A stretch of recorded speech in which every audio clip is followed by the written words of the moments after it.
Hello and welcome to Trying Times. My name is Carmen and I'm your host slash friend, and it's just nice to be here and chat with you and just chill. So I hope you're well and wherever you're at right now that things are going well for you. Thank you so much for choosing to tune in to this episode and listen to the show. If it's your first time here, welcome. If you've come back and you've listened to a few episodes, or fingers crossed, hopefully all the episodes. Thank you so much. That means a lot to me. Today's episode is just going to be a really kind of specific one, I guess. It's going to be a little bit more about a hobby of mine. And before I get into it, I just want to say that it's something that I'd love to hear more about from you. So, as I get into the topic of reading and which books I've read so far this year, head over to the link in the episode description to leave me a voicemail about your favorite books or send me a DM and let's talk books together because I am taking a ton of recommendations right now. So if you have any, please send those over to me. Okay, so moving along, one of my best friends of many years has consistently reminded me of how much fun reading actually is. And if you're not into reading, you're probably listening to this right now just like, yikes, girl, go outside. But I swear it's actually so much fun. So, especially in the last few months, I found myself turning to reading a lot more through tough times, trying times, good times, really just through any time, to be honest. And it feels just exciting, and I feel like it's a nice way to pass time. And also, while I try to lessen my screen time, that's a huge thing, which, frankly, even while I'm reading, is still way too high. But I feel like this just works as a great distraction for me, or a great way generally to reduce time spent on my laptop or just on my phone. So that's kind of what I've been turning to lately.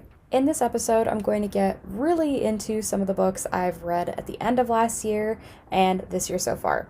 So as I'm getting into that, the first bulk of books I want to get into are all written by one author in particular. Her name is Sonya Lally. She is an incredible writer. I feel like I'm just going to gas her up as much as I can throughout this episode. I just discovered her books last fall and can very easily say that once I read one, I had to read them all. So that's what I did, and here we are today. So, in sum, I guess this all started with my phone and screen time issue that I had with myself. I was on Instagram one day as per usual, and I came across a sponsored post for a book called Holly Jolly Diwali. And immediately I was like, okay, that sounds very cute. But I just kind of carried on with my day. And boom, there it was again. This ad in particular, the sponsored ad, I just kept on getting. And this happened to me, I think, for the next few days, like 2, 3 days overall. And so I just caved and I got it. And I think I read this book all in about 2 or 3 days. It was so easy to read and just like visualize and just follow as a whole, I feel.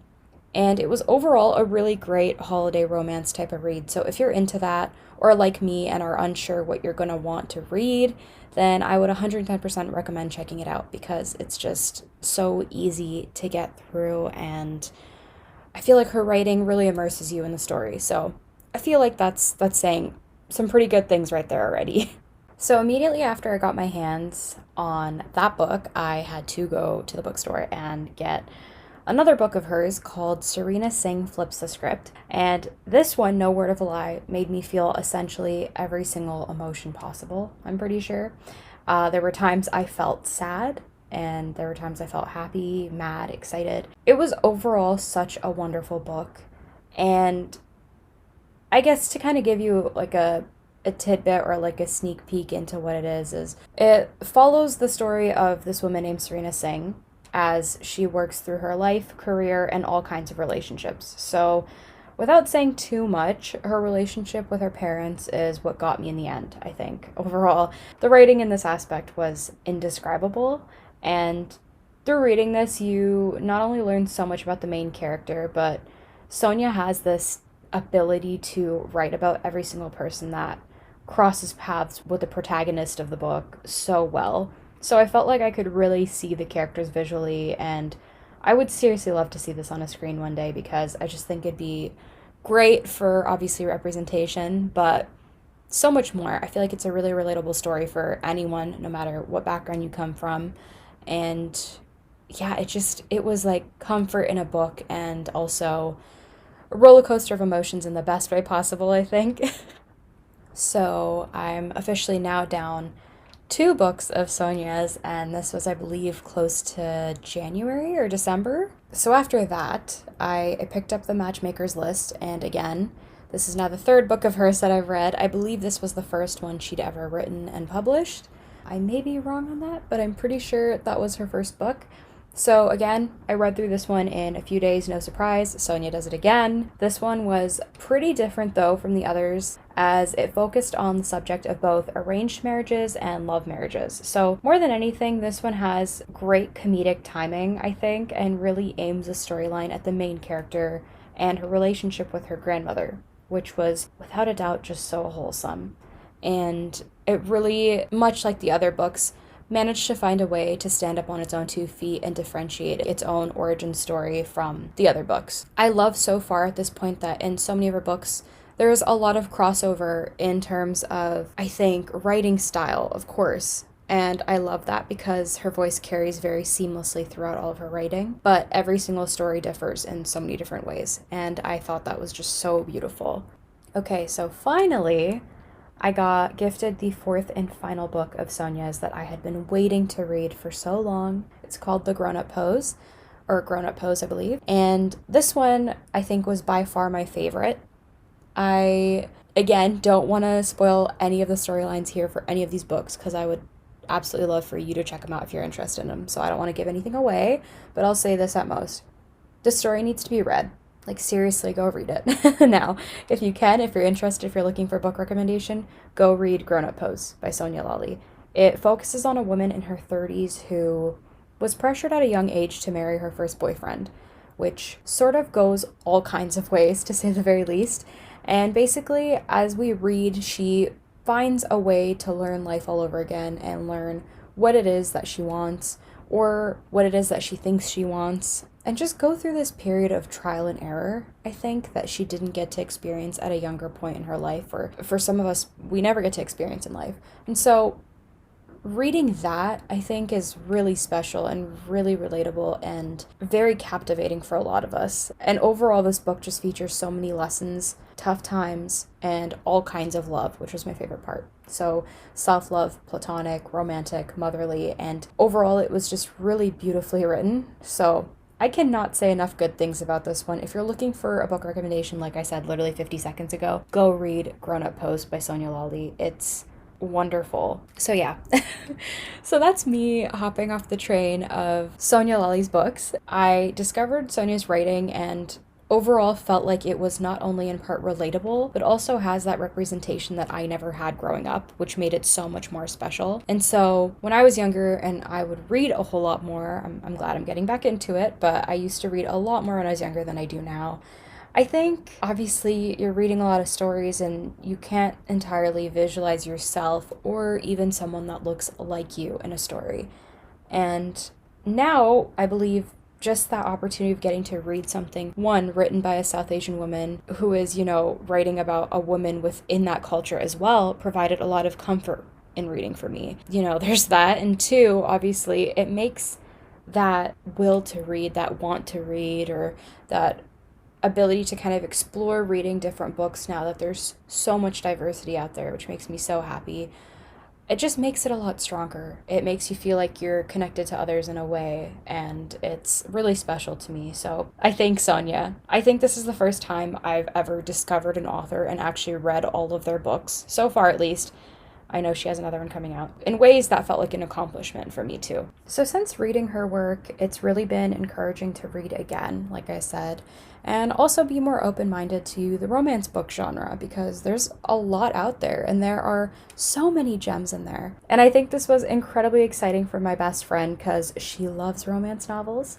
And so now we have a little book club kind of thing, and I love it, so we can read the same books, chat with each other, just regular book club things. I don't know how else to describe that. I just think that's so special. And moving along, another book I kept on seeing online. This was a very similar discovery I had with this one that I did to Holly Jolly Diwali by Sonia. So I kept seeing this other book being promoted to me heavily online, also in the romance genre, and this one was called The Love Hypothesis by Ali Hazelwood. So naturally, I had to get my hands on this book too. I was kind of like, all right, I am getting advertised this for a very specific reason now. And you know what? If I was advertised that first book so well and I liked it so much, there's no way I won't like this one too. Which, that's a big presumption to have, I'm aware. But I took my chances, I got the book, and let me just say, in sum, this was just adorable. It was just so freaking cute. And the chemistry was written really well too. So I think this one I got through in a matter of a few days as well. And it was so easy to get into and read. I don't want to say a whole lot about the story because if you've read it, you get how the title connects very well to the story. If you don't know anything about it, I'd recommend maybe reading the synopsis, but I don't want to give anything away. I also, in case you couldn't tell, I'm not saying any storylines really for any of these books. I'm just kind of like, this is good. I liked this. I loved this. You should read this. Because I know for a fact when I start talking about a storyline, I most likely will give something away. And then that leaves nothing for you to discover. So I'm just not going to say anything about it at all. So there's that. So now, once I finished reading that, I was ready to get straight into another book. And once I could finally pop into a bookstore, I knew exactly which one I was going to get. So the next book I read was called The Seven Husbands of Evelyn Hugo by Taylor Jenkins Reid. And wow, this book, first of all, let me say, is one that I'd been seeing everywhere on TikTok. I'd been seeing it everywhere on YouTube. And I was just like, wow, there's a lot of people talking about this. A lot of people really like this story. I don't entirely know what it's about, but I mean, that hasn't stopped me before, clearly, from reading a book. So might as well give this one a shot. And I mean, it has a lot of fanfare around it, so I think it'll be good. I think all in all, once I did get this book, it took me about 3 or 4 days to read. And it was very surreal, let me start by saying that. So much of the story touches close to reality that at points you kind of find yourself questioning if certain aspects or certain characters are real. And again, if all of the people mentioned are really real or not. I know a lot of it is based off of reality, like there's certain concepts and things that happened and events that took place based off of reality. I don't really know what genre I would classify this book under, but the writing style within this book is insanely beautiful. It's truly like nothing else I think I've ever read or experienced. And the way that this book was broken up into very specific and detailed chapters was something else very much worth noting as well. And I've heard that this story is in the works for either a TV series or a film, and I really hope to see it because it lives very predominantly within the classic old Hollywood age. That would be something really wonderful to see on screen, I think. So, also recommend that. I cannot recommend this book enough. I've told 2 or 3 friends, I think, now that they gotta read it. So, yes, if you need a book, go check it out. I cannot fangirl over this book enough. So I'm done with that now. I know that there are other books by the same author that also have a lot of hype around them that a lot of people love, so maybe in due time I'll get into those as well. But finally, I think I just have one more book to touch on.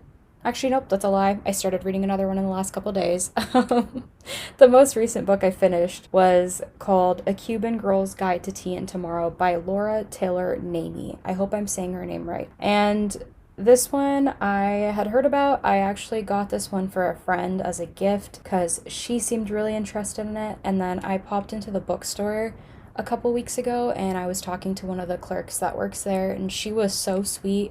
I don't remember her name, but she was so kind and had a lot of incredible book recommendations. So I had written a lot of those down. But one of the ones she recommended was this one. And so I was like, okay, might as well give it a shot, looking for something to read. Again, this one is in the romance genre. And all I can say about this one is that it works seamlessly to write about 2 cultures coming together very well. And it's just very wholesome again. It was such a quick read. It was easy to get into.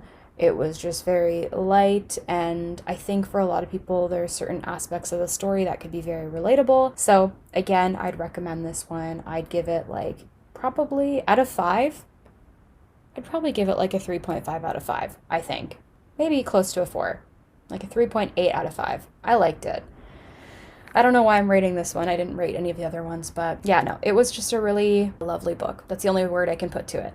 So there was a book last year that I'd started reading. I was just kind of getting into my groove of reading. So as I started it, I kind of paused. And now that I'm heavy into the groove of reading, once I finished A Cuban Girl's Guide to Tea and Tomorrow, I picked this book up again because I was just like, I need to finish this book. It was written in a really interesting way from what I remembered, so I wanted to finish reading it.